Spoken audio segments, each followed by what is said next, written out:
Akala mo ba madaling magnegosyo pag may puhunan ka na? Let's talk about some common business myths. Myth number 1, kailangan ng malaking puhunan para magsimula. Not always true. Some business started with skills, not capital. Ito yung myth number 2, kapag may passion ka, automatic kikita ka. Passion helps pero hindi sapat. Kailangan mo rin ng diskarte, strategy, at consistency. Myth number 3, mas maraming followers equals mas maraming kita.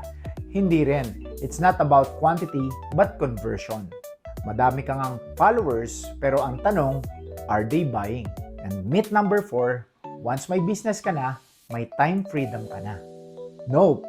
Sa simula, ikaw ang boss, janitor, at cashier. Parang lahat, ikaw talaga ang gagawa sa umpisa. Ikaw, anong business myth ang dati mong pinaniwalaan? Let's keep on learning. Follow me for more content about health, financial, and retirement.